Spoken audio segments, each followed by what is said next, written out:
GN Sports Show, powered by the Calvin Ayre Foundation. GN Sports Show.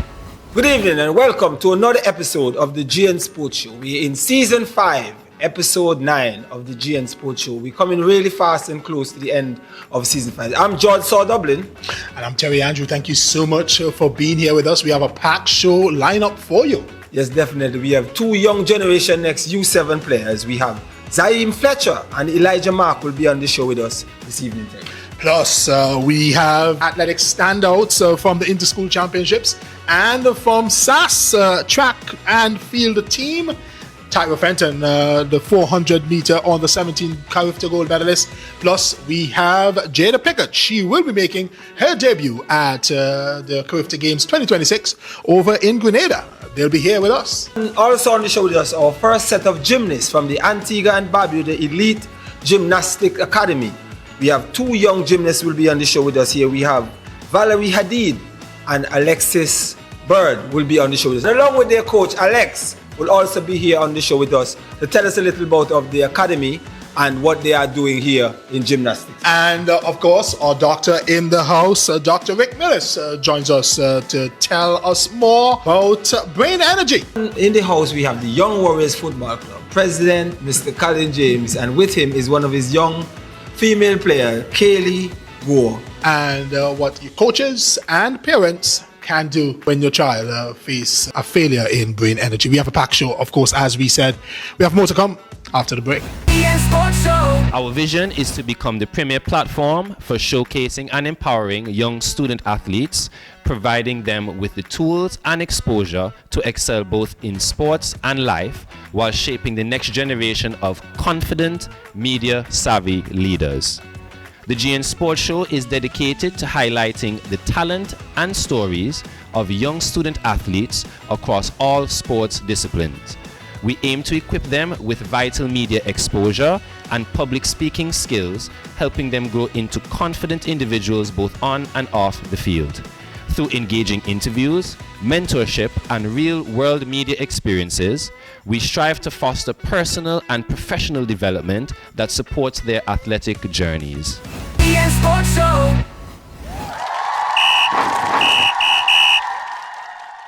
And welcome back to the GN Sports Show. And in the house, we have two young Generation Next U7 players, Zaim Fletcher and Elijah Mark. Good evening, gentlemen. Yeah. Yeah, right? Yeah. School you go, Zaim? Kaka grade 2. Okay. And you? What school you go to? Nicholas Primary School. St. Nicholas Primary School. Alright, so both of you play for Coach Durant. Yeah. Alright. So Zaim, I see you have on your boots. You ready for action? Yeah.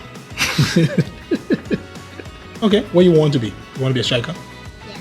Nice. What about goal scoring that you like? You like celebrating? Yes. What's your celebration when you score?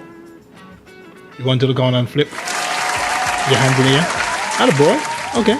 And mommy and daddy was like, yeah, go Elijah. That's what it's like? I don't know. No? They don't cheer you on? Mommy and dad don't cheer you on? All right, you need to tell them to cheer you on, right? When you score a goal. You score any goal yet, Elijah? Did you score any goal yet? For Generation X? No? Okay. So when you score, mom and dad will cheer for you, right? All right, Zaim, Yeah. what do you like to do? You like to score goals? Yeah. You like to score goals? No, Zaim, I see you tackling people. You like tackle people as well? Yes. Tackling is fun, right? Yeah. That's what I thought. That's why I was a defender. So you rather tackle people than score goals? Yeah. If you score a goal, what's your celebration? You run over there? Okay. Did you do a flip or anything? Yeah. Nice. All right, so are you ready for football tomorrow? Yeah. What are you going to do when you go to football tomorrow? I go in the goal. You're going to kick it in the goal? Yeah. Nice. Okay. Your coach would like that. Your coach would like that a lot. All right. What's your favorite subject in school, Elijah? Math. Math? Why math? Because I love adding up numbers.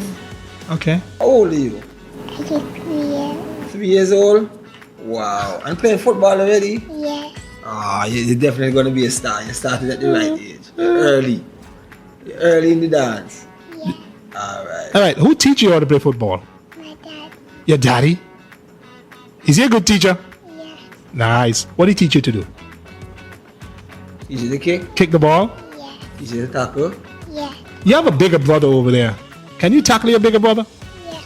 Nice. Attaboy. High five. Good. That's how you learn. You tackle them, right? There you go, you tackle it. Do you have a favorite player? Who's your favorite player? Messi. Yes. Do you have a favorite player, Elijah? Who's your favorite player? Ronaldo. Attaboy. High five. Attaboy.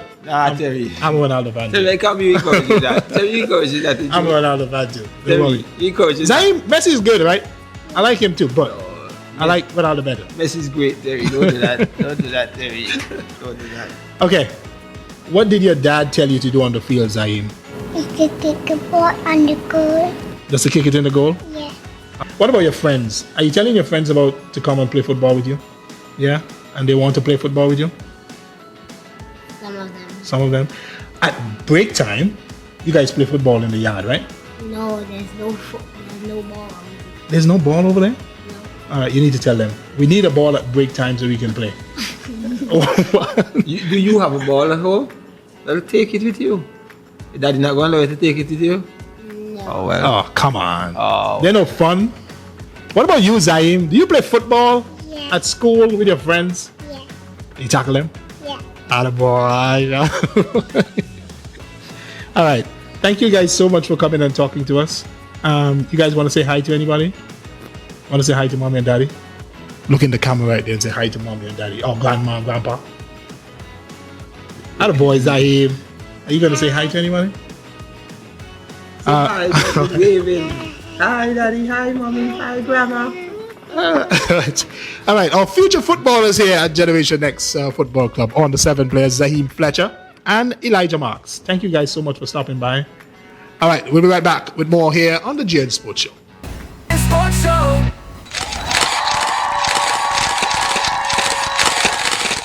Welcome back. You're watching the GN Sports Show. And again, here on this show, we not only feature footballers, we have track and field athletes as well joining us here. We have Jada Pickett. She is a middle distance runner and a first-time qualifier for the Carifta Games 2026 to be held in Grenada over the Easter weekend. She is here with us. And of course, our young phenom, the 400 meter on the 17 Carifta gold medalist, Tyra Fenton, joins us on the program as well. Girls, thank you so much for joining us here on the GN Sports Show. You're welcome. All right, Jada, let's start with you. In the recently concluded inter-school track and field championships, you ran multiple races, but we're going to talk about the 400, the 800, and the 1500 meters. Why those races, and just your thoughts of your performance during the inter-school track and field championships?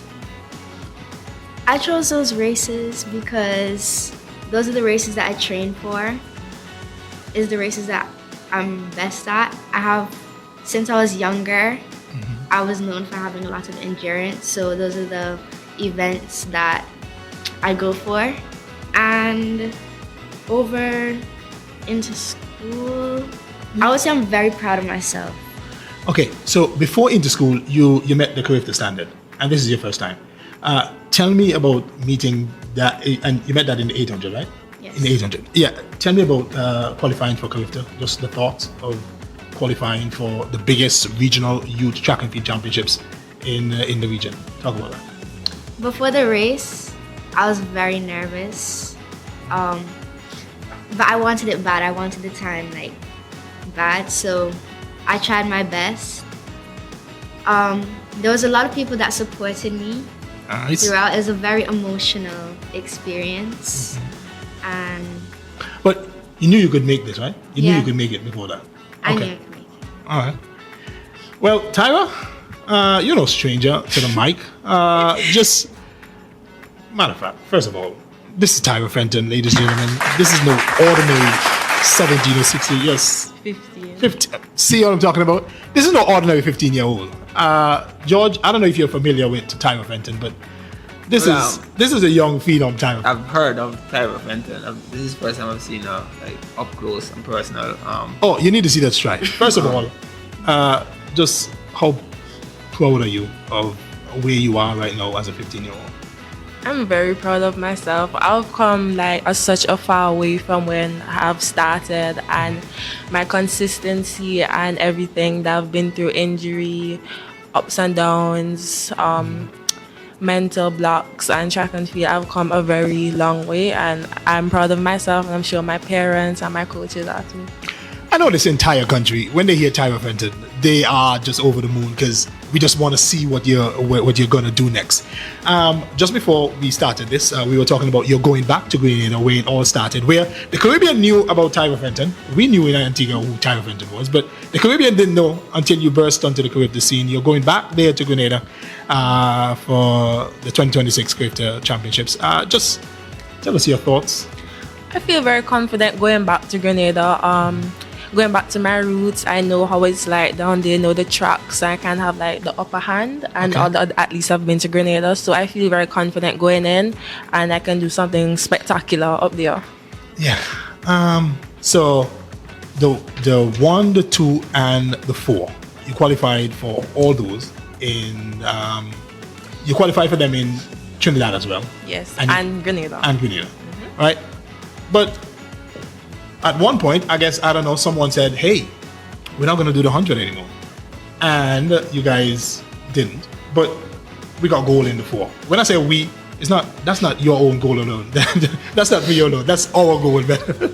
But qualifying for all 3. You think you're going to do all 3 at Kyoto? Maybe. You'll see. Like she's not letting on this. Yeah, that's okay. That's okay. Stay tuned. You have to stay tuned. Okay, Yeah. okay. George? Well, so yes, in earlier when Terry was interviewing Jada, he said they made the curve the time before the inter-school competition. In what competition did you make the time? Was it the nationals? It was curve the trials. Oh, it was curve the trials, and that's locally here in Antigua against other Antigua athletes. Yes. And what's the time? What the time you had to make the curve? I had to make 2:21, and I ended up making 2:19. And that's 800 meters. Yes. But did you beat that time in the inter-school? Did you lower that time in the inter-school? Oh, no. Okay. So did you make the curve the time in the inter-school, or you went above it? In inter-school, I did 2:20. So I was still underneath. Oh, still underneath. And you break the record in inter-school, right? Yes, I did. In the 800. So you're going to the curve they're running. So they're not saying if you're going to run all 3 that you're qualified for. Stay tuned. Stay tuned. All right. So what is the competition like at curve? I know I would believe our competition here is pretty decent because I've played football here, and playing here is at the highest standard in my time. Now it might be a little easier. Terry? No comment. It might be a bit easier now. But so how do you transition from competing here to when you get to curve? It's honestly it's kind of a tough transition because here in Antigua we don't really have much competition, so it's not really much like pulling out for your races. So when you're here running, you have to like watch the clock, basically running by yourself. So when you go down to Carif, there's more competition, there's more people that's actually at your standards. Right. So it's a decent transition, but it's not nothing that we're not prepared for or anything. So this is the next question. When I used to play football, I did not like playing in Antigua. I'd play fairly decent in Antigua. But when I go outside of Antigua to play, I'm a different animal. Do you have a different push when you're outside? Do you prefer to be outside competing, or you prefer to compete? It's always gonna be different. Outside just has that, different facility, different atmosphere. So it's always gonna be more adrenaline and more push to represent yourself and everybody, your island. All right. Well, you kind of had the same thought process that I have, because I don't want to go into a country and leave that country and they don't remember me in a way that when I come back they fear me. That's how I think about it. Once I leave Antigua to represent Antigua, anywhere I go, when I leave there, you're going to worry about me when I'm coming back.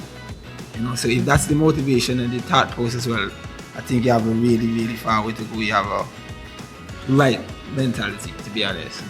All right, you guys both go to S.A.S., representing S.A.S. Athletics. Before you guys, we didn't know anything about S.A.S. I'm just putting that out there in athletics, and you can ask George about that. Yeah, you guys are making a name for your school. Talk about that, Jada. Because I'm sure you have other young ones that want to join now, see how successful you guys are. Talk about that. I would say after the recent into school, we're more known by like more schools. Yeah. I would say we are more of a threat. Yeah, because you guys didn't come Because- second you came? I would say. But they want to really, innit? Yeah, we want. Just quick before you go, who's the athletics coach is that? Our PE teacher is Mr. Jeffers. Okay. Yeah. Yeah, the basketball. Basketball. Yeah, no, basketball no, guy. Yeah. And you guys combined for the 400 because that was open. Yes. And still blow away the field. I'm just saying. And we broke the 4x4 record too. You guys are But mixed. girls. Girls? Yes. S.A.S.S have a record now? Yeah. And you're in the record books for all your individual races. Just for the 200 and the 400. On the 24. Right, so what I see here to Terry, Jada run 1500 It was my first time running 1500 into school. and you won it. Yes. Like how big a margin? You could Was swing it- your hand and was hit it- nobody. was I don't even think it was that close. close. It wasn't that It close? wasn't close at all. Okay. So how do you feel about, that's the first time running, how you feel about running for the first time and actually winning it? I feel proud of myself. I feel happy. I feel more confident running it as well. So if I have to run it in any competition, You I would? I would. You would. Alright. All right, Ayre, your coach. We spoke to him at Interschools. Very soft-spoken man, but he knows how to get you to perform at your best. Let's talk about the involvement of him in your development and where you are today. He's been my first coach ever since I actually started doing track, so he's very involved. When it comes around CRIFTA trials, CRIFTA time, he works with me and to get me back to up to speed to be ready to go out on the track in Grenada. Nice. And I always wanted to ask this. Are colleges calling Mr. Fenton's phone, Mrs. Fenton's phone, hey, we need to bring Tyra for a visit? Have colleges been calling? The colleges has been calling, but I'm not too au fait on that. I don't really know too much. Okay. No worries. Because when I saw you in Trinidad at first, and you won that, I'm like, the phones are gonna be ringing now. The phone, especially the 400 and the goal there. I know the phones were ringing because I think they look for them early. Say, hey, we're interested, whatever. They've been colleges scouting. Okay, nice. Now this is your first CRIFTA. What are you expecting when you go to Grenada? I'm expecting to have fun. That's my biggest goal, to have fun, meet new people. I also want to get a PB. PB meaning personal best? Yeah, meeting person. What about Alright. what about a medal? In what? In which race particularly do you think you want to get? No, I think it's it. The 800. 800. That's the only one So you qualify that's for. that's the only one I clarify. Yeah. Okay. But just before we go on, so your coaches, for me that don't know, because Terry said we, but I didn't interview. 'cause I Sorry. don't know who that is, My Terry bad. showed me under the bus My and stuff. bad. So for me, My I'm fault, interviewing my public. fault. Who is your coach? My coach is Oswald Baptist and Shante Hughes. Those are my two coaches. I know Shanti, I don't know who Oswald Baptist is. Yeah, he used. Let me tell you. So at first, he used to have a little brown bus. You still have the brown bus? No. Okay, he used to have a little brown bus, and he used to take them everywhere. And it would be a bunch of kids. And apparently, Tyra was one of those kids at first. Correct, Tyra? In the brown boys. No, not the brown bus. Not I the wasn't brown- there oh, you for were the in brown the brown bus. bus? Okay. The brown Yeah. bus was back in the day. Back in the day. Okay, yeah. Because that's how I know him. I didn't know how Okay. a mentor of a coach he is, but when I remember him having that little brown bus, and there were a lot of kids, and he had kids that he was coaching since But and a number of them took part in the interschools as well, right? Yes. Yeah, and doing well as well. Yes. So he has he's the a formula. master guy, isn't he? Yes. Yes. So he has the formula, Tyler. What about him that you think that can take you to the next level? I mean, he took you this far, but what about him that you think can take you to the next level? His training, his heart, his continuous pushing on me, and his belief that I can go back, do better. And that every time I'm running, you'll just hear him, Tyra, out. You just hear that one voice just echoes. Yeah. So yes, that. Jada, is Tyra like an inspiration to you? And as coming from S.A.S, seeing her perform on the regional stage at S.A.S, is it something like that, right? I would say she is. Yeah. She is an inspiration. Nice. Any advice she gave you when you're going into Brydens? Have fun. Have fun. Not to be nervous. Not to But be both you're going yeah. to Grenade together, innit? Yeah. Class of the team. Look like trouble. Man, we just want to wish you the very, very best. We know you're going to put the best foot forward when you're out there. And matter of fact, before we close this, tell me about that form. Your form, because everyone been talking about that form. I don't know if you ever watch Ricardo Chambers. He has a podcast now. He was the one who was calling the commentator on the one when you won in thing. Tyra Fenton. Yes. Hey, I love that call. Yeah, and everyone been talking about your form. How it's, I mean, she's so young, but she has that glide where it looks so easy and it comes across. Yeah, talk about that. I'm sure you heard that. I'm sure you heard that before. Everybody's saying that I don't look like I'm actually running. I look like I'm jogging. I'll tell you, you make it look, you make it look so How easy. it feels to you? Okay, yeah, how it feels. Do you feel like you're jogging or do you feel like you're running? To me, because the 400 is not really like a sprint. It's like you have to know what you're doing. You can't just run out and like that. So it basically like endurance and strategy. So sometimes I'm running, sometimes I'm jogging. It's just you have to really know what to do. But honestly, it's like, yeah. You're in it, so Yes. it just doesn't really matter to you. Yeah. I understand. I know because I'm tall, so I have a long stride and a fast turnover. So it's not really look like I'm running. I'm sure your parents' support must be a big part of your success. Talk about that. My parents are always behind me, always. My dad, they're always at training. My mommy, she's always there, always behind me with the education. Like, they're always there. Oh yeah, we didn't talk about education. Come on, we can't let you guys go without talking about What do education. we like on this show? Yeah. We like student athletes. What do we like, Terry? Yeah, we like student athletes. Those that perform well in the classroom, and of course on the field as well. How let's start with you. How the balancing those both, because you're performing at the highest level in the region, and of course mom and dad wants that perfect grade as well. The balance is, at first it was tough, but as you get used to it, it will become easier, and you have to have a schedule and be on top of things. So Zayda? like, It is hard for me sometimes. I've been putting in more training, so my schedule is more full with track, so it is hard for me to balance it, but I try to have a timetable and work my way. All right, I'm going to ask you about my favorite person at St. Anthony's now. How was Miss Carriers when you guys went back? You guys gone back to school yet? Since Yeah. into school? Yeah. Yeah. How was the reception from Mrs. Carriers? she's good, very supportive. She's always there. She was there for all the 4 days.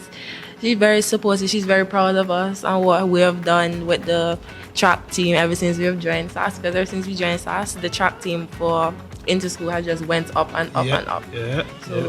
Yeah. I'm sure I'm sure the team is getting better. You have another inter-school, right? Of course. You have one more inter-school. Yeah, you have one more inter-school. Yes. So you have it for one more year to get all the information you need to get to. But any plans after? After high school, Yeah, after high school. I'm planning to maybe hopefully get a scholarship and go away. Hopefully. All right. All right. She's Tyra Fenton, on the 17,400 meter gold medalist, hoping to repeat in the 400 as well, and the 200. We wouldn't mind the 200 as well. And she's Jada Pickett. It will be her first Swift Games coming up at the beginning of April over there in Grenada, the 2026 Carifta Games. So we wish you guys all the best. You and Team Antigua, of course, all the best in Grenada. All right, we'll be right back with more here on the GN Sports Show. GN Sports Show. Welcome back to the GN Sports Show. Of course, here on this show, we not only talk about football, we have other sports and athletes. So we need to share with you, our audience. And in studio with us today is two gymnasts from the Antigua Elite Gymnastics Academy. Valerie Hadid and Alexis Bird joins us here on set to talk a bit about gymnastics and what they've been doing in the sport.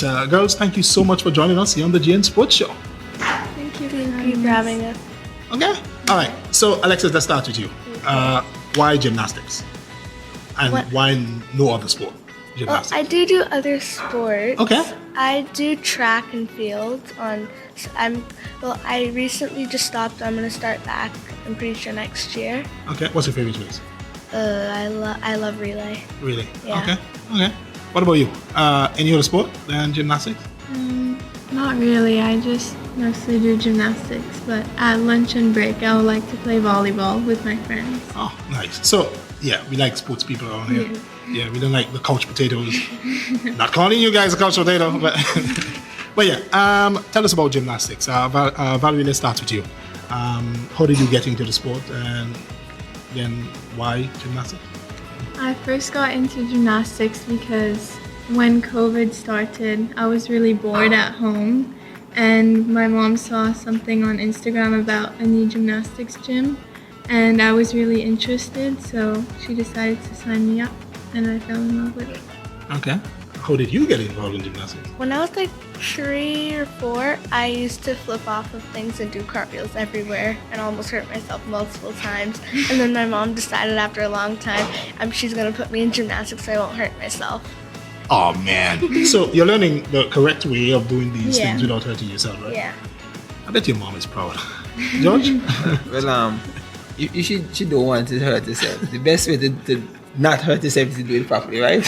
Yeah. So you say you're into athletics, and so what school you attend? I go to St. Nicholas Primary School. Secondary primary school. All right, and so over there, well, I just pass over there on a regular basis, and I just see I'll have like a cricket coach and a guy that does athletics and so on. So, what's your favorite race in athletics? I love relay race. Like 100, 400, it doesn't matter. just 100, really 100 and 150. So you got Yeah. that kind of Yeah. jetpack. You got that jetpack. Yeah. All right. And you said you just predominantly do gymnastics. Mm-hmm. And how long have you been in gymnastics? Around 5 years. Around 5 years. And so far, when you first got into gymnastics, because when I hear gymnastics, I hear flipping, swinging on pole, and then kind of thing. So I get scared. Just thinking about Flexibility. it, Yep. So the nerves. How do you overcome? Because 5 years, if you're in something like gymnastics for 5 years, you must be getting comfortable in it. So how did you overcome the fear of, slipping off the bar, or the thing you stand up on and do? You all do all that, right? The wing beam, you call it? The beam. The beam, right? Yeah. You do all that. Yeah. And how you get that confidence to be on that beam? Well, in my group we have some older teammates, so I use them as inspiration. So I can watch them and see what they do, so I can kind of learn off of them as well. So it teaches me not to be scared.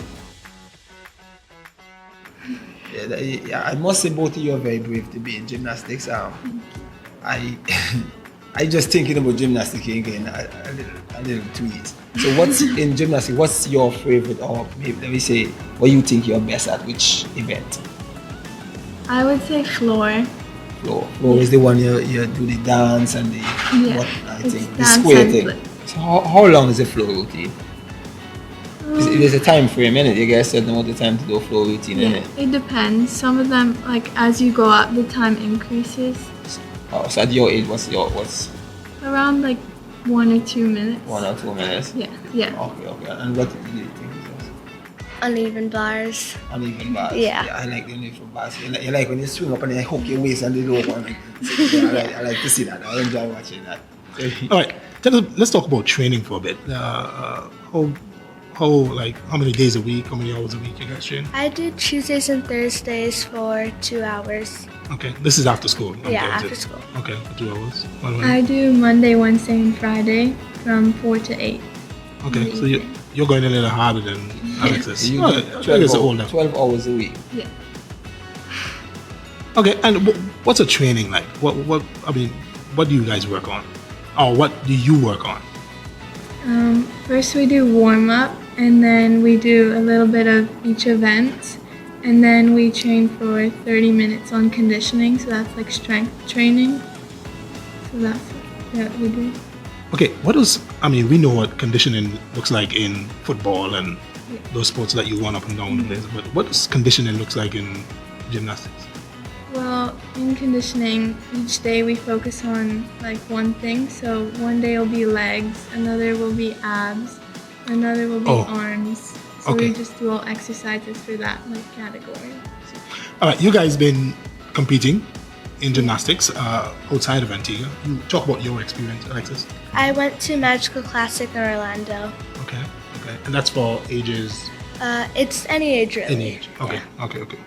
But since you're 11, you were Yeah, I was 11 in- category. yeah. All right, talk about that and how was that experience? It was really fun. I loved it. And it was just scary that I thought I was going to do my worst because I was under pressure, but I ended up doing really good. And when you see other children like you, like yourself, and your peers, kind of your age category, doing some of the same things that you were practicing to do, doesn't that motivate you to Yeah. go out and do what you gotta do? As well? Yeah. What about you, Valerie? Yeah, you competing outside of Antigua. I've been to 3 competitions, 1 in Barbados and 2 in Orlando. It was a lot of places. So, were they more people from Barbados or other Caribbean countries had gymnasts there? It was a mix. There was a lot of people from Barbados, but also other Caribbean countries. Okay. Nice. Go ahead on your overseas trips. I really enjoy competing overseas. It's really nice to watch the other, especially the older kids too, doing harder skills and stuff. I like watching that, and it motivates you to do better too, because you get to watch them. All right. So I'm learning that you're a level 2 and you're a level 4. Of course, common sense would say when the higher level you get, the better you get. Correct. Yeah. And you're just a beginner. Yeah. How did you get from? Did it start at 1 or it started at 2? I started at 2. 2. Okay. So you were naturally cool. You didn't need the introduction part. You were naturally good. Okay. And you started at I started at level 1. 1. Oh, but out of curiosity though, because it's different age groups, right? So then, so how high can you get so can you go to a level 4 at your age? Yeah, you can. Okay. Because there's like 8-year-olds competing level 2 at my competition since I started earlier. Oh. Okay. So by 21, you're gonna be a level 10, right? Let's hope. What's the highest level you can get? At 10. And your level is assessed. How did you get to be a level 1? Is it assessed by your local coach here or when My you go coach. abroad? By your My coach. coach, yeah. How you guys balancing gymnastics with your schoolwork and keeping a balance in life? Let's start with you, Alexis. I know you go ahead. So I have one of my classmates do gymnastics with me, Okay. and so we carpool a lot. Okay. So whenever we're in the car, since we have the same exact homework, we would do the homework, and if we had tests, we would study. We go to gymnastics, and on the way back, we would eat a snack while studying, and then we go home and relax, so we don't have anything else to do. Okay. What about you? Since I'm higher, like I'm older in school, I'm in high school now, it's a little bit harder to manage my homework and gymnastics, but I have to manage my time, so I know on the days I don't do gymnastics, I'll try to finish all my homework and studying, so then I just have free time on the days I do gymnastics. Where can you go in the sport? Do any one of you think you could go on to be professional in gymnastics? Is that at the end of the tunnel for you? Or you're not looking that far right now? I don't really know yet. You don't I have to really see. Okay. It's a dream. I would love to. But the only person who can make that dream come true is you know, right? Yes, I Okay, know. all right. What about you, Alexis? Well, you and the coach. Are we seeing you in Antigua and Barbuda colors at the Olympics in 2061? I don't know. I'm just saying. Sorry, I don't know. I'm just throwing things out there. Go ahead. Maybe, if I work hard enough, maybe. Okay, and you are going to work hard, right? Yeah. It's not a girl. So let's say Antigua. I don't have Antigua ever had anyone go to the Olympics in gymnastics? I don't know. I don't think so. I've never heard of it. Have you? So we have the first 2 to come on the show, Terry. Yes, this. So most likely the first 2 to go to the Olympics. I mean, it's dreaming, and I was just saying, you guys are the first 2 gymnasts we've ever talked to ever. So that's a good thing. You guys are here on the GN Sports Show, and you're teaching us a bit. What should we know about gymnastics that maybe a lot of people don't know? I would say About the sport itself. It's a really fun sport. I would definitely recommend it to a lot of kids or adults too. Okay. You can do it. It's really fun. I feel like you make a lot of new friends and it helps you stay active. Okay. What about you? Anything you think we should know about gymnastics that we don't know? It's very fun. I have a lot of fun in practice, and I like leveling up my skills and doing my best I can. Nice. Like, it's really fun. Nice. Okay. So I'm in my 40s. I'm going in as a level 1. I'll go in as a level 1. Level 0, Terry. Terry, Okay, a level 0. Level 0, Terry. I'll go in as a level 0. How long will it take me to get to a level 1? If I work hard, if I follow instructions, if I practice maybe 3 times a day, 3 times a week, sorry. I would say it shouldn't take that long if you're really dedicated to moving up. Okay. I'm not that flexible, but I mean, with a bit few stretches and so on, I'll just say. No, but what I'm trying to get, like a 15-year-old going starting the sport at 15, is that recommended? I would say any age could do it. Any age could start. If they were really dedicated to it. Okay. You guys have favorite gymnasts that you watch on TV or professionally that you know? I mean, when I heard gymnastics, one person comes to mind, but you guys tell me your favorite. The same person that comes to mind comes to mind. Yeah. Who's the person? I feel inspired by a gymnast called Hesley Rivera. She's really young, and she makes me think that I could do really good. Okay, she's from where? I'm not sure. I'm pretty sure she's from the U.S. though. Hesley Rivera? Yeah. Okay, we gotta Google that name. How about you? I mean, I would say Simone Biles. Okay, that was the first name that came to me. Simone Biles. You shouldn't say Simone Biles. I just run out the set. Yeah. Alexis got a bit tricky there, saying a name that we don't familiar with, but that's fine. But just before you go, is there a local competition? Like, there's a local gymnastic competition, so me and Terry could be more up to speed. Yeah, and we can see what this is about. Come and see what's going on, because we don't want to get caught off guard. Yeah.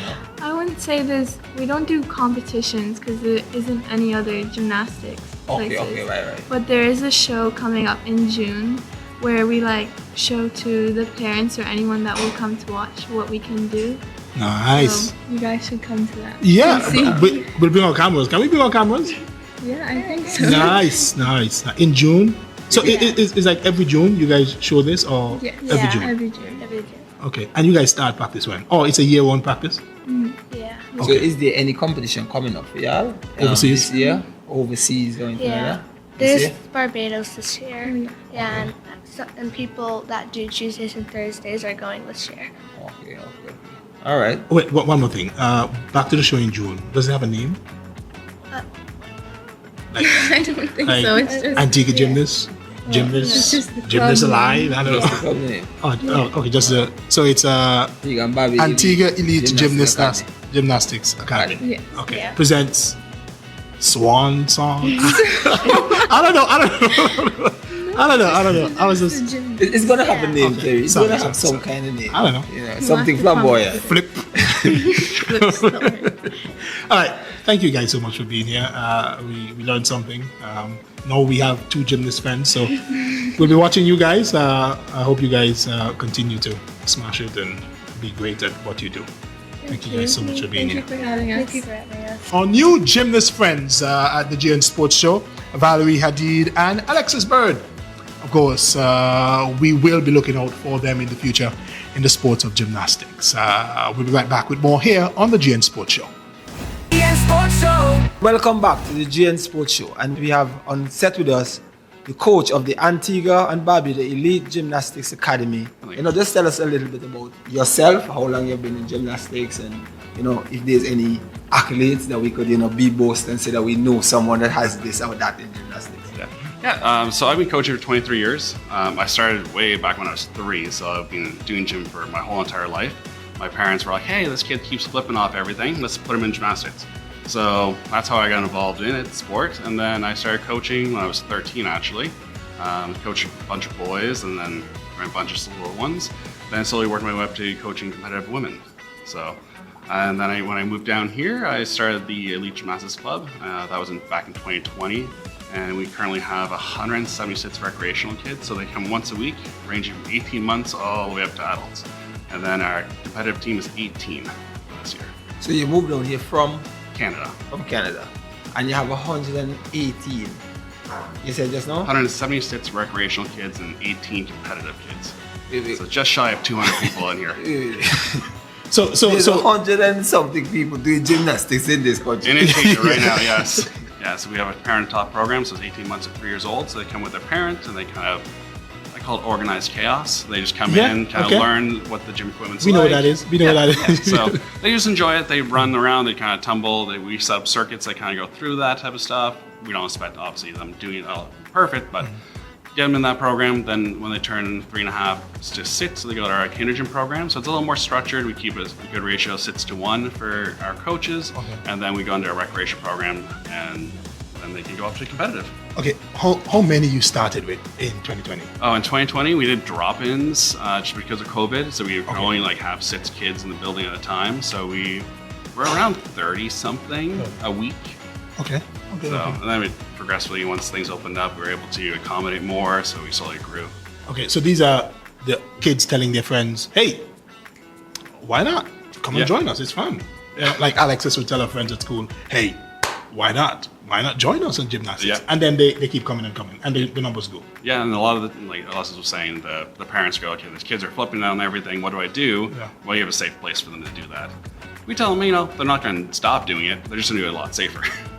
It's not. Well, so that's a common start in gymnastics. Yes. When they see them flipping all over. Yeah, boys and girls. So we do have some boys in our recreation program and our kinder gym programs. We don't have a competitive boys team. It's a different setup of equipment. We don't have that here right now. Okay. And I know you want to go to that someday. Yeah. Women's do 4 events, men do 6. So what's the 4 events women do? Vault, bars, beam, and floor. Okay. 4. Vault is what? Vault is where you run and they flip over the... When you bounce under the thing. Yeah. Okay, right, all right. So- the thing we used to do. Yeah, You gotta dumb it down. So that's how... we used to do the old risk. Yes. Yeah. No, so the couch cushions, you jump over the end Yeah, of the couch, vaulting. we didn't have that. Okay. How we did it. We had a sand pit. yeah, and a tire, and we will run, and you yeah. run as fast as you can. You build up that speed, and you bounce on the tire, and then you do the flip. Yeah. Maybe once, twice, Yeah. sometimes if you're really pray. good. Yeah. To be honest, in the Terry, that bounce and tire thing, I was really good at that thing. I could do a couple of flips. I used to be able to twist and do different types of it. Okay. But mommy was very like. Yeah. I didn't go that far. My parents used to burn tires because they know I'm going to bounce in it. So. Yeah. I think young kids playing in the field. I think everyone wanted to flip. Yeah. So when you go to the beach, you run off and you flip in the sea. Yeah. Or in the field, you bounce on the tire and you flip. But none of us became gymnasts. So there wasn't any gym. So that's vault. That's the thing. Yeah. And the other one out of 3 is what? So we have uneven bars. Uneven, right? So that's the one high and one low. Yeah. Okay, good. And then you have the balance beam, which is 4 inches wide. So when you talk about being nervous and things, Right, that's it's it, 4 right. inches. Okay, think about doing a flip on 4 inches and 125 centimeters off the ground. 175 is 125. 4 feet and 4.5 feet off the ground and trying to flip and not be scared. So let me ask you this now. So if a beginner on that beam, you put the beam in the pool.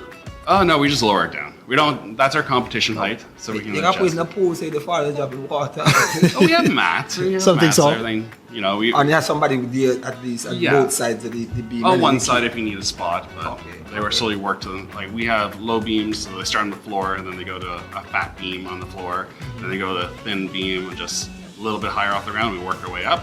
So it's a progressive system. So we're not just like, hey, go do a flip on the beam and hope it works out. So there's a lot of progressions we take. So that's when we're saying they've been involved for 5 years and only getting level 4. It's because it's a progressive system that we want to make sure they're safe because it all builds on each other too. And to get them to flip something, you hold them like hand, chest, hand back, and roll them over, and that allows them to flip on their own and that kind of thing. Yeah, the beginning phases, yes, and Yeah, then that's eventually you okay. wean them off to one hand, and then And they're then by they let themselves. them go by themselves. Yeah. All right, the development pathway in building the athlete. Let's talk about that for a bit.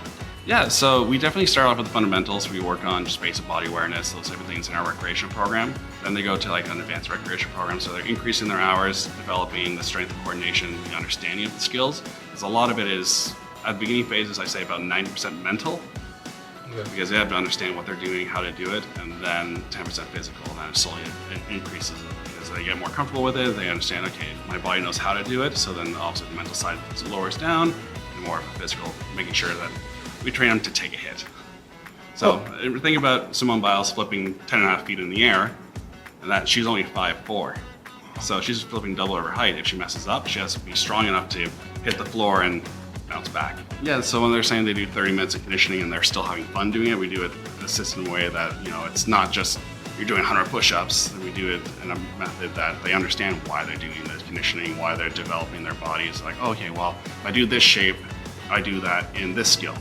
So they can relate to it and understand that, hey, I gotta get stronger in this because I want to get this. Okay, so just how you explain that, I coach football a bit, and I try to explain to players, well, if you have this, that's why we're doing that. If you have this, that's why we're doing that. Yep. But still, they don't want to do it. How you get them to want to do it? 'Cause I need to find out a way to get them to understand that the push-ups is for the upper body, so when you get a jam, you can withstand the jam. Yep. And the legs to carry, you want to be able to strike the ball properly.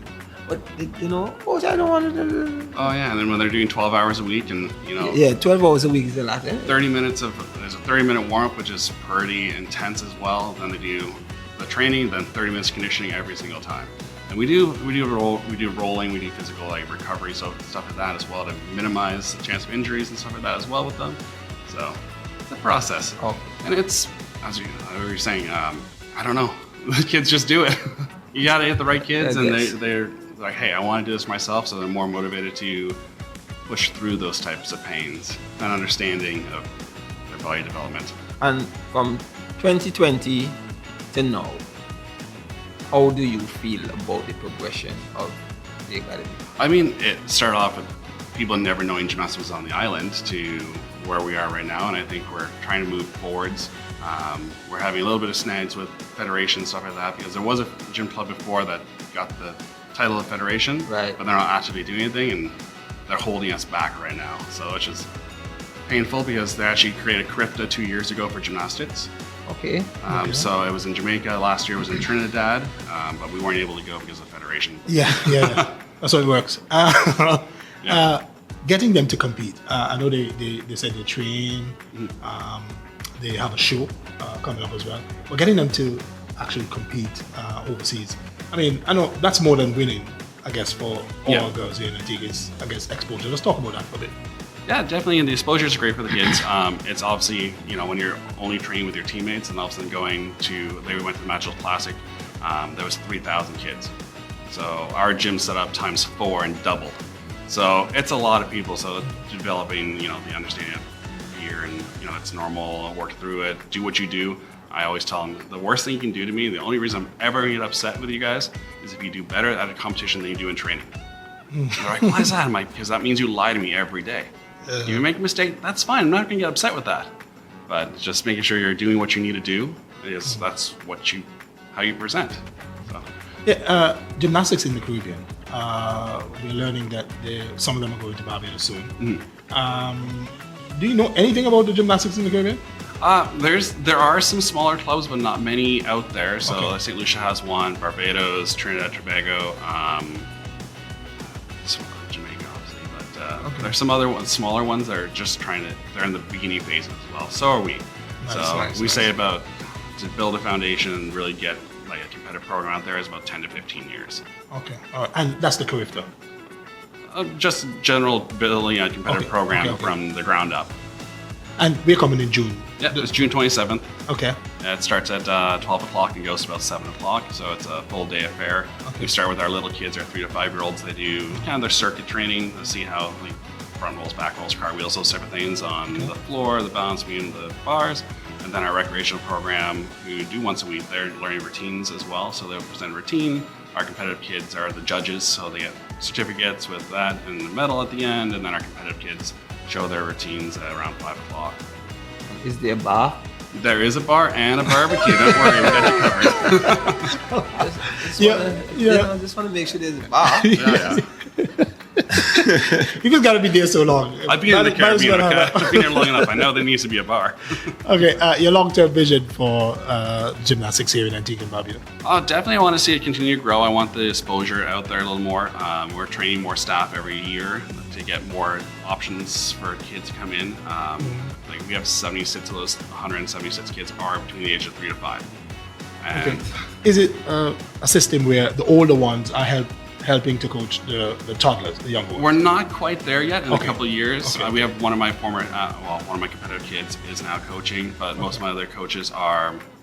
We said, hey, we're looking for coaches from the high school, and they said, hey, we'll be interested in helping out. So they slowly train them. Okay. And my background also in Canada, I was a foundational coach as well. So I went to other clubs and taught them how to become coaches. So I worked for Gymnastics Canada, and I take that system and I bring it here. So my coaches are, they know how to be hands-on, how to lead a lesson plan properly, how to make sure they're involving the kids in the right way and motivating them to push themselves. All right. So you're wearing multiple hats here then. Oh, coaching, and you're still like a technical director, so to speak. Yeah. And Alex, it's a pleasure having you here on the show with us and spreading the words of gymnastics. The GN Sports Show is absolutely elated to be passing the gymnastic message to the viewing public in Antigua and abroad. Two of your gymnasts was on the show a bit earlier with us, and they're very enthusiastic, very light-minded about their experiences so far. And we just wish you all the best and hope you continue to grow the Gymnastics Academy, and hopefully we could see you at Carifta, the Olympics, Worlds. There's such a thing. There's Worlds of Gymnastics. Yeah. All right, so we're looking forward to we heard that somewhere. We heard that somewhere. So, all the best, and looking forward to interviewing you after the girls go to Barbados and come back with a lot of medals. Yeah. And we'll definitely have you on the show again. And you guys can come by and see the show and our local kids on June 27th. All right. Yep. With that, we'll take a break and we'll be right back with the GN Sports Show. GN Sports Show. Welcome back to the GN Sports Show. In the house, we have the Young Warriors Football Club president, coach, equipment man, manager, groundsman, Mr. Colin James, and with him is one of his young female players, Kaylee Gore. She's 11 years old and she's a goalkeeper for the Young Warriors Football Club. I won't say how much of the team she goalkeeper for. She's going to tell you all that here, but welcome Kaylee and Mr. James. Thank you. Happy to be here. Pleasure. Great. So Kaylee, what school you attend? Buckley's Primary. Buckley's Primary. So now they introduce the female primary school league. You're going to be representing Buckley's Primary? Yes. So Mr. James, now you're playing with the Young Warriors. Mr. James getting you ready to bring the first championship to Buckley's Primary then? Yes. Right, You have enough girls? You have enough girls in your school that plays football? Yes. Okay. We have from grade 5 to 6. Okay. Who's coaching Buckley's? Curtis Charles. Okay, Charles. Curtis. Yeah, he's a football coach of Buckley's and other schools in the zone. JT Ambrose as well. And All right. So anyway, Mr. James, I've seen your teams in the Generation Next League so far, and you're packed with young ladies. Yes. And we are starving for young female footballers in this country. So I must commend you on that feat. I hope you could keep them in the game because, they just be in the game from a young age, and then when they get to a certain age, they kind of fade away. But how you get Kaylee in the goal first of all, Mr. James? Did she volunteer? Somebody didn't show up? How it happened? well, the emphasis when I started with them, because I was just looking for some girls to play football, and the motivation or the rekindling of my interest in female football came from the 2023 in Australia. It was played in Australia, but I happened to have been in Canada that summer. And the Canadian team was the defending champions. And I used to wake up very early in the morning to watch the games and then say, okay, if there's so many good young footballers around the world playing, maybe I can see how I can develop one or two for Antigua. So by 2024, January, I began working with some girls from the Buckley's Primary School. And I had a goddaughter, Nefas Colborne, and she encouraged all her school friends to come and be part of it. Kaylee came, but I noticed something about Kaylee. She always wanted to be in the goal. And my emphasis was on ball mastery, learning the game. I wasn't too gung-ho on goalkeeping. And she always keep telling me she wants to be the goalkeeper. And that's where he's just developed from.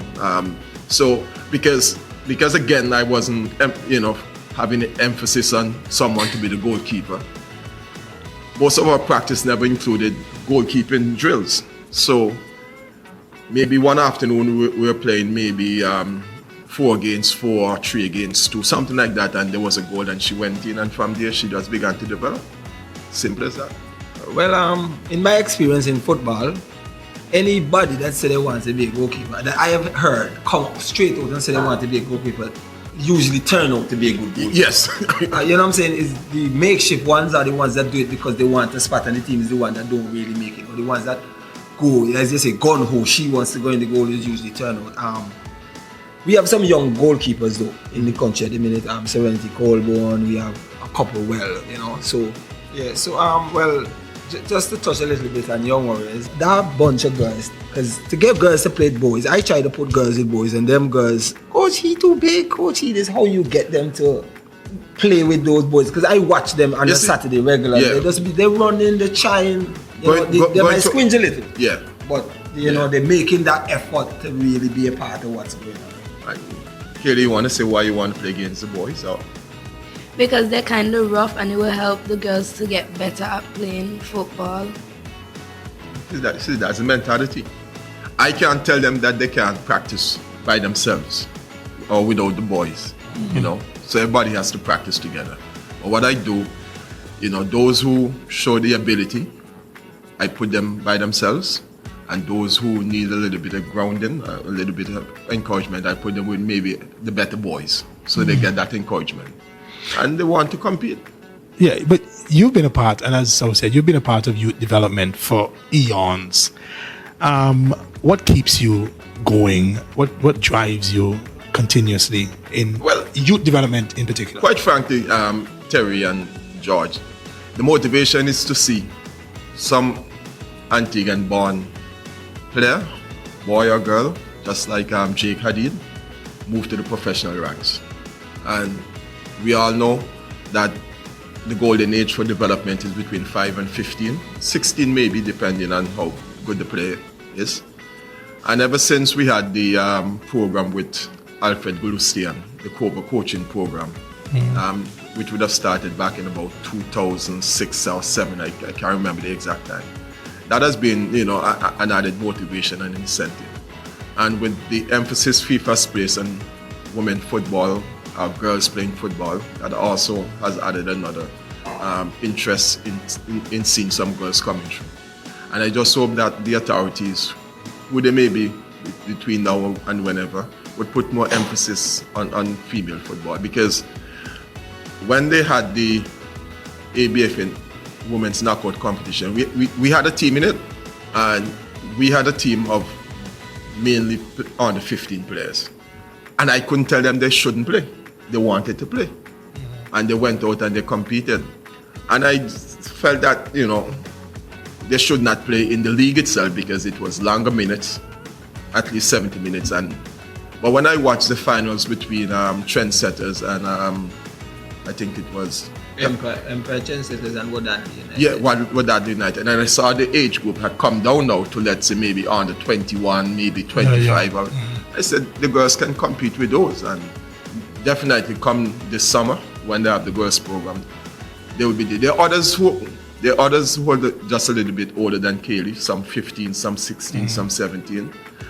We'll have them in training by May, and they'll be ready for June, July when the female league start. And I hope they don't push it back, keep on pushing it back. And Kaylee, are you inviting your friends to come and play with you? I had invited my best friend to come and play with me. Who is that? And she agreed. She agreed. So she ever played? She ever played football before? Yes. She ever played football before? Yes. Oh, she played football before. What about those that not interested in football? Are you gonna try to influence them to come and play some football with me? Come and make up my team here. Some of the boys that was in our class, they wanted to play, and some of the girls and the teachers had influenced them to try and play football, and now that's how we got some of our boys to play football. Nice. You can call some of the teachers too, because some of them are young, some of them still can, some of them still can run. But Colin, the Generation X Youth Premier League that's going on there now, we see them younger and younger, and I mean, it's not hard to get the boys to come, but as you said, the girls. You've been in youth development for a while, when you see a young crop, because we just had a 3-year-old playing on the sevens. I don't know if you just saw him. I saw him. Yes. We saw him. Saturday. Yeah. So when you see them at that age, does that bode well for football in the future? Of course. I think we have a 3 or 4-year-old as well. Okay. He didn't come last Saturday because he had some little ailment, so his mom didn't bring him. So as I keep on telling parents, the younger we can get them, the better it is for us, because within 5 years, by the time they reach 8, 10, 11, they'll master all the ball mastery skills, and that is the foundation that I'm really preaching with boys and girls. Ball mastery. It is boring. Kaylee has a younger brother, Kema. You want to see him? I'm going to show you a video of him, but he thinks it's boring because he has to do ball mastery skills. I must admit, to do the skills is a little bit boring. At his age, he just wants to run and play. And when he played the first Saturday we came, I mean, there's something that clicks within the mind of a young player. As a coach, you can't coach it. You can't tell him. He knows when to move into the position, when to try to intercept the ball. And when I watched the video that I did, I said, wait, this child has an ability that I can't coach him. So I hope he comes back, because he thinks it's boring to do the drills. So maybe after he watches this interview with his sister, he will say, okay, I will come back. But Kelly, is Kema scoring on you when you're in the goal? No. That's my girl. That's my girl. The only time he ever scored on me was when I wasn't paying attention. Yeah, I know. When you're focused, he can't score, right? Out of girl. So, Mr. James, just a quick one on the age groups you're participating in Generation X League. So we have the girls playing in the under 9s because there's no female league per se, or division. So we have to find something for them. So because of the rules, full girls team playing the under 9. Full girls. We have two boys, but I'm trying to restrict them. Sometimes some of the girls can't come to make up the 7v7, so we have to put in 2 boys within that age group.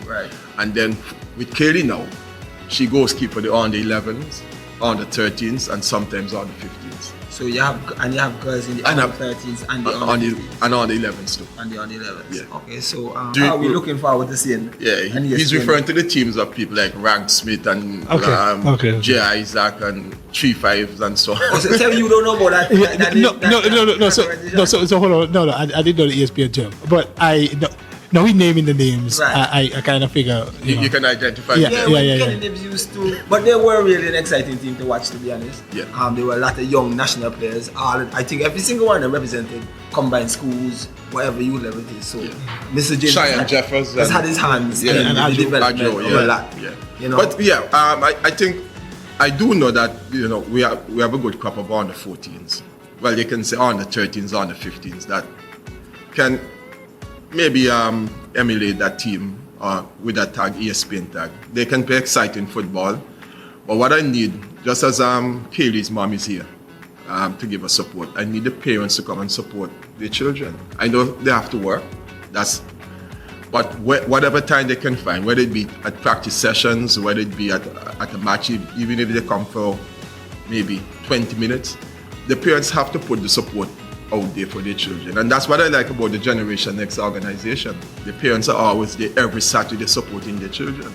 As I said, it might be difficult for the parents, the young Warriors players, to be there on a Saturday because maybe they work Monday to Friday. Saturdays when they have to do home chores and other things. But just show some support, give some encouragement to their children, and we'll have another generation of ESPN players coming through. We have some exciting programs coming up, and I don't want to say anything just yet, but maybe in another week or two you'll hear something big about what we're doing. All right. So so Kaylee, you go to Buckley School. So Buckley School, you're playing in what zone? I think it's generally considered Zone 4. Let's say from Cops Cross to Liberta C.T. Samuel and John Hughes, All Saints, J.T. Ambrose, Buckley's, but they have added Potters and Parham now to that zone. So where do they usually play that? Because I know they had the matches are played at Buckley's. Oh, they played at Buckley's school. Kelly, your mommy screaming at the side when you're playing? Is she screaming at the side? Kelly! If she was there, yes, she would be. Even if we are home, she would be screaming. She'd be screaming? Okay. Especially when we won all our netball games, except for we just lost one. Okay. Right now we're in first place or second place for netball. Nice. We might have to redo a match with Liberta or they count up our scores. Okay. So what position you play netball? Center. Energy. Okay. Okay, Kelly. Okay. We know it doesn't take over in it. All right, Kelly. Yeah, so Kelly are the best in football with the Young Warriors, are the best in the school netball, hopefully, are the best in the school girls league also. And for you, Mr. James, I just want to tell you to continue what you have done. I know you have done a lot for me, inspirationally and behind the scenes. And with the Young Warriors Football Club, and I hope you continue to grow and get back to that. I want to say ESPN. I only believe you could bring back ESPN, Mr. James. Nice. And there you have it. We've just been talking with Kaylee Gore of the Young Warriors U11 teams and coach Mr. Colin James. We'll take a quick break and we'll be right back with the GN Sports Show. GN Sports Show. We would like to thank the sponsors of Generation Next, Fruta, Antigua Masonry Products, Citizenship by Investment Unit, ACT, Flow, Island Photo, and Francis Trading Agency. GN Sports Show.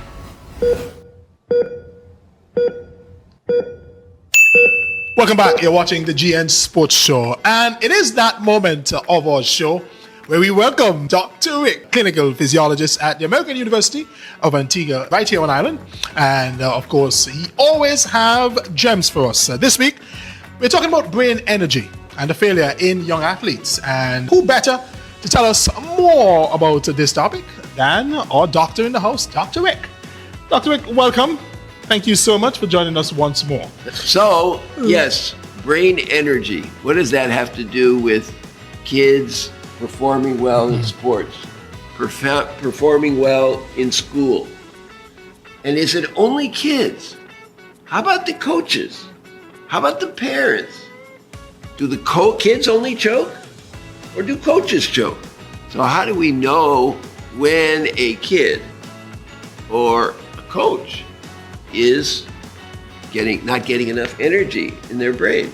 Well, they start doing weird things, like instead of them being in the flow, instead of their muscles working automatically, they start thinking about things. They start responding emotionally sometimes. Mm-hmm. Did you ever see a coach start hollering at kids for no reason? Yeah, all the time. All the time, you see. For no reason? Well, yeah, for reason. There's a reason where the kid is fooling around, not paying attention and whatever. But then you've seen coaches get very emotional sometimes, right? And they go off on the deep end and they make bad decisions, right? Or when they're in a game, they substitute when they shouldn't be substituting, right? Yeah, but what I'm saying is that how you could determine somebody shouldn't be substituted?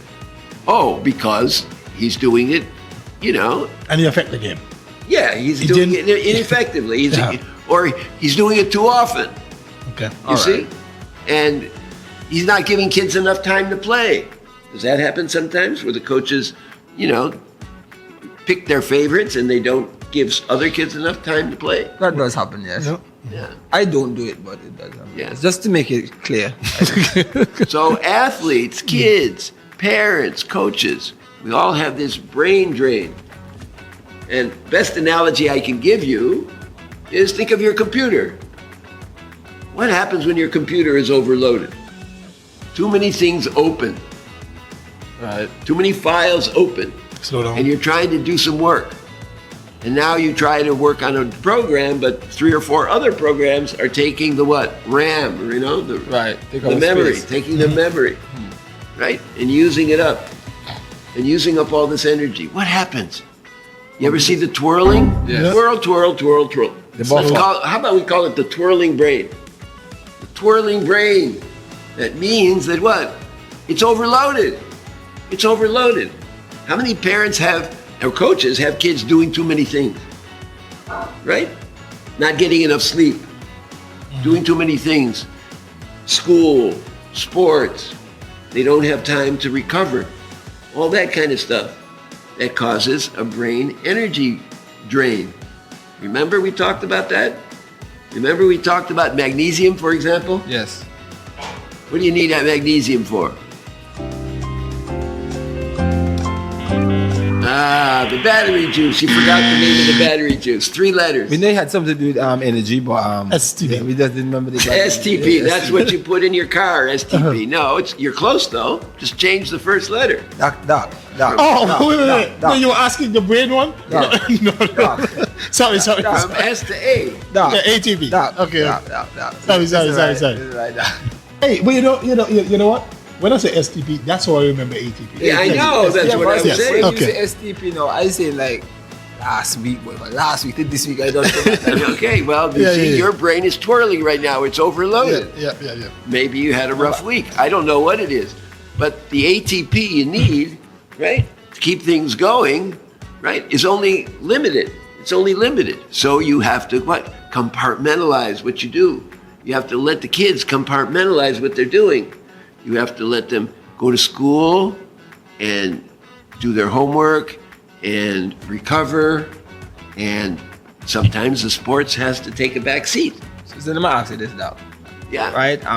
So let's say that we're doing it for the sport, not the whole general thought process of the child. Just like, so when the child plays, do you say it is best to just allow the child to play? So let me say the game is 20 minutes, allow him to play 20 minutes. And then pick your points, and then after the 20 minutes, you would be able to say, well, this is where you should do, this is where you shouldn't do. Or the worst thing to do is to be hollering why they're doing it. That's so you're making his brain twirl, and now he's going to perform worse. Okay. And chances are he's not going to remember it. So hollering, yelling at a kid rather than instructing them. Now again, everybody has different styles. So you might wait till later, but there's nothing wrong with. I'm not gonna wait till later. Though. I shouted. Right, and for a kid who's already working really hard at getting everything to flow for him, his muscles, right? He's trying to get in the flow. He's trying to repeat what he's repeated, let's say 100 times already, while you were coaching him. What he's repeating 100 times over, and he's got the flow, and now you holler at him and it interrupts that and his brain is twirling. It's just overload. We call it cognitive overload. Cognitive overload, I see it in medical students. I see it in adult learners, everybody. We all can have cognitive overload, right? Of course, except me. No, I'm kidding. I have cognitive overload all the time, right? Where you can't remember. That's another thing. Sometimes you just can't remember something. You can't remember the words coming out.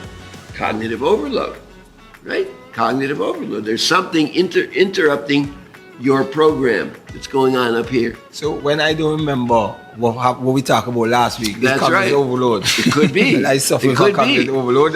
Yes, it very well could be. I mean, it could be. Yes. Okay. All right. And so getting people or kids and athletes and even coaches and parents to focus on what they're doing, right, is a difficult thing to do. So we all have to consider what? Sleep, nutrition. Yes. Let's review some of the things we've talked about already. Yeah. Remember the magnesium?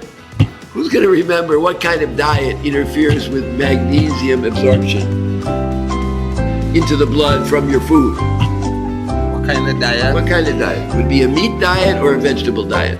Come on. A meat diet. A meat diet interferes with. Really? Just the opposite. Isn't that interesting? Now, isn't that interesting? Wait, what? That we talked about this before, but okay, I'll give you a chance. All right.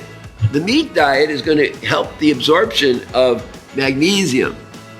Tell me what you remember about other minerals. You know what a mineral is, like magnesium's a mineral.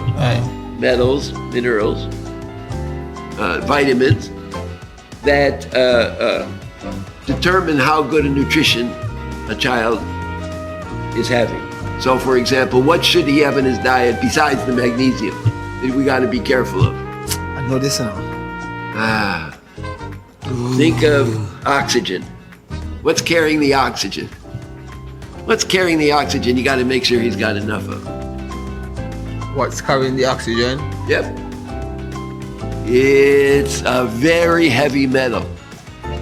Iron? There you go. Okay, I like that. It's iron. Move to the top of the class, George. Move to the top of the class. Iron. There are 4 iron for every molecule of hemoglobin. You heard of hemoglobin? Yes. That's what's inside the red blood cell that binds up that oxygen.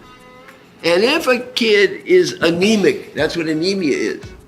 If he's not getting enough iron in his diet, if he's eating a lot of processed foods, and he's eating a lot of vegetables and not eating enough meat, because you get a lot of iron from meat, you get little iron from vegetables, and not getting a multivitamin, well, he could become iron deficient.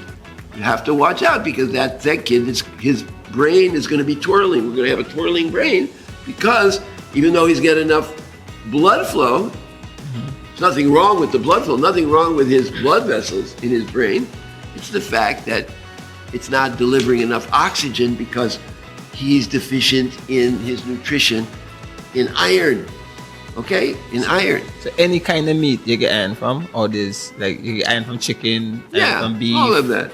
and Yes, so on and so yes. forth. Now you do get some iron from vegetables. But not Spinach, enough. for example, has iron, but nowhere near the amount you need. So the point is, you have to eat a ton of vegetables to get the iron you need, or just a little bit of meat, poultry, and things like that. Kind of kid be fit, but still underperform.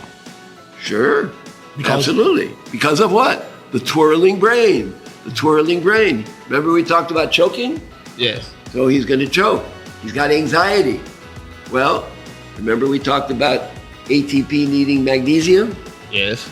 And remember we said when you go to the doctor, the magnesium in the blood doesn't tell you what's going on inside the brain? The magnesium in the blood. So most of the time we diagnose disease from the blood. But there are some things that the blood will be normal for, like magnesium. And the brain will be deficient. The muscles will be deficient. Now we talked about all this stuff before, but we were talking about it mostly in relation to the muscle. Now we're talking about the same thing in relation to the brain, the twirling brain that's running out of energy. So we don't think about that, do we? We don't think about that energy drain usually as coaches and parents with a kid who's an athlete. What are we more concerned with? The performance. The muscles. We're thinking about their muscles. They got muscle injury, all that kind of stuff. But they could actually be having a brain drain. They could have a twirling brain, just like the buffering on your computer when it's overloaded. So we have to be careful of that with kids. Yes, so kids can be very fit physically, but not necessarily emotionally or mentally, because they're missing iron. They're missing magnesium. They're missing zinc. They're missing that kind of stuff. But somebody like me then, right, who would have a player, and my player is somebody I know, like for example, I have a kid named Joshua Enriquez, full of energy, all over the place, blah blah. But this day he's just not moving. That's right. How do I recognize it's not really so much our legs, but is the brain is overloaded? How do I be able to recognize? You're never going to know for sure, because you can't you can't examine him like a physician can, and even a physician who examines him would not necessarily know. No, I know. Right? But you have to consider it as a possibility. See, that's the whole idea behind this, is to make you aware that this is something you have to consider. Because for us, Terry, but most times, as soon as a player not running, oh, you're tired. You know what I'm saying? And Very that's good. the first thing coming to mind here. When a player not moving and you know they should. So he's fatigued, and you think he's running out of the battery juice in his muscles. Right. Where it could be something else. Well, he could be running out of the battery juice where? In his brain. So at that point, what should Saul do? Hey, go run some more? Or relax. You see, What should he do? Yeah, it's a good question. Go run more, go do those things. No, that's the worst thing. Because now you're overloading him even more. I don't kill a few children. This kid needs to rest. I with a few children. I said it was no more. Yeah. Oh, I can't tell you how many times I was overloaded by a coach who thought I was slow. Well, I was slow. I still am slow. I just happen to be a slow person. And I'm not going to get any faster. But because of that, I had to run the stairs or run and run and run and run because he thought I was what? Not fit enough. Not fit enough or just lazy. You see? And yes, of course, a young player, can have a brain drain in a big match. And we saying, hey, you're our best player. You can't be having you can't be having that twirling brain at this point. And we continue to push them. It's different than practice that we can say, hey, you can go rest. But in situations like that, I think, our best player not had his best on the day that we need him. Right. We're not going to say, oh, you need to rest today. We need to try someone else. We're not going to say that. We're going to continue, hey, you got to kick, you got to shoot, you got to do whatever. And I guess that's where the breakdown will come with the athletes and the team. That's right. Tell your cousin what we talked about last week. Tell your cousin what we talked about last week. Doc, I tell you, I don't remember week to week. I was a 2-day person under that. Yeah, we talked about choking, didn't we? And how to overcome the choking. They get anxious. Right. The anxiety, that twirling brain. That brain is being drained, that ATP, what we call the battery juice of the brain, right? Because he doesn't have enough reserve. And what did we tell you last week? That you can now tell our cousin over here, because he wasn't here, about what we have to do as coaches and parents. What do we have to do? Them under controlled pressure, controlled stress. You have to get them accustomed to the stress. During training? Yes, that's the controlled way.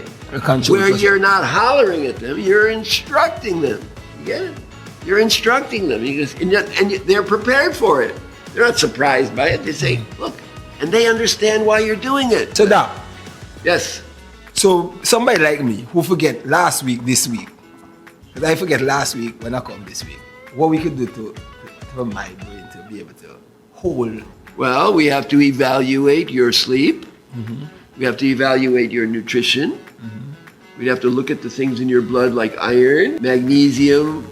Could be low, but probably not, because we said magnesium is usually normal, but yet they still have symptoms of low magnesium and low energy, low ATP. Right. Remember why magnesium and ATP go together? Because ATP, your battery juice, doesn't work without the magnesium. In fact, we should start calling it magnesium ATP, not just ATP. Okay, let's start doing that from now on. So Doc, somebody most times I cook for myself because I like the kitchen. Right. I admit I like the kitchen. I like to cook, And do you cook veggies? A lot of veggies? Well, yes. Legumes and all that kind of stuff? I eat a lot of broccoli, yes, pumpkin, yes, squash. Okay, that's good. Seeds? No, I don't I'll do beans, like red bean peas, right, black eyed peas, that kind of thing. Right. But and what I like string beans. Right. And do you just use them fresh? Do you use them? Do you soak them in water first? Do you do anything to prepare them? I mean, for just from the store. Well, I take it from the store and then I clean it up more than like you wash it off on my man. But I don't boil it to soft. Most of them is usually like steamed. So what do you remember we talked about, a few weeks ago, that those vegetables have in them? It's going to block the magnesium, where the brain could suffer from the kid not having enough magnesium, or the coach or the parent not having enough magnesium to bind to the ATP, so the ATP will work in their brain. Do you remember what we called it? Starts with a P. I don't answer so much questions. Phytates. Phytates. Remember we talked about phytates. Do you remember the one there? I heard another word. Now, ATP is a phosphate. Well, the phosphates in plants are stored as phytates. And when we take those in, you know what they block? The magnesium, the zinc, the iron that we're talking about. The kid needs to have good nutrition to be healthy. Well, now, how we supposed to Those eat minerals. vegetable and then something in vegetable is stopping the things that we Yes, well, we have to know that. So what do people do? When they use those beans, they soak them properly, and people who know this, and they get rid of all those phytates. So no. Can we boil the phytates out of vegetables? Yes. Okay, so that's why you are asking him. Yes, how exactly. Okay. So I eat in these half cooked vegetables. I don't like soft vegetables. That's just me. I know. So I just parboil, just a little steam, so it's not raw. Exactly. So I should boil it some more. And that might be good. We don't know. But I'm just saying, you can't rely on this completely. So you do have to know how to prepare the food. So the idea is the meat, right? The meat's going to have more iron available to the blood. The meat's going to have more magnesium. And I don't mean just red meat, poultry, fish, even eggs, right? Protein. So we need a lot of protein in our diet, but not too much. You don't have to overload it. Do you remember how much protein you should be taking in your diet? About 20% of the calories. 20% of the calories should be your protein, okay? And the 80% healthy fats and carbohydrates. Yeah, so that's the story. The story is to keep the brain from twirling, right? We have to make sure that we're not overloading kids. We're not overloading ourselves. By the way, that's another thing you told me you can't remember from week to week. You could be overloaded, right? I don't think so. I just think I'm bad. We have to evaluate your activities. I evaluate my memory that. Yeah. Well, that too. That too. All right, parents and coaches, one more time, just reiterate the message. Okay, the message is that when you're talking to your kids, when you're training your kids, when you're taking them to the field, you call it soccer field. What do you call it? The pitch? Field. Okay, the field. When you're taking them to training, when you're working with them, don't holler at them. Instruct them, because hollering at them is just going to overload their brain and drain it. There's more to an athlete, be it a child or a professional athlete, than just their muscles working. It's their brain that has to put it all together. And if they have too much anxiety, if you holler at them too much, if you don't instruct them enough in a way that they will actually understand it, because just because the kid sits there and nods his head and says, oh yeah, I got it, doesn't mean he's got it. Sometimes with my students, I have to ask them to, repeat it back to me what I said and explain it to me to make sure they understand it. Yes. You've had kids like that, haven't you? Of course. And some of those kids who are just sitting there and listening, they're just listening because their brain is twirling. And they're not absorbing anything. And we as parents have seen that a lot. Coaches have seen that a lot, right? And here on this show, I have even seen it. Yeah. Yes, you have. All right, our doctor in the house, Dr. Rick, clinical physiologist at AUA, and our studio doctor at the GNFC Sports Show, Dr. Rick. We've been talking about brain energy failure in young athletes, parents, coaches, and guardians. Hope you take heed. We'll be right back with more here on the GNFC Sports Show. And that's our show for this week. With me, George Saw Dublin. And I'm Terry Andrew. We hope you learn from the athletes and from our guests here on the GNFC Sports Show. Stay tuned. We have a great wrap-up for next week, so stay tuned with us, and we'll be back next week for another exciting show. You enjoy your evening.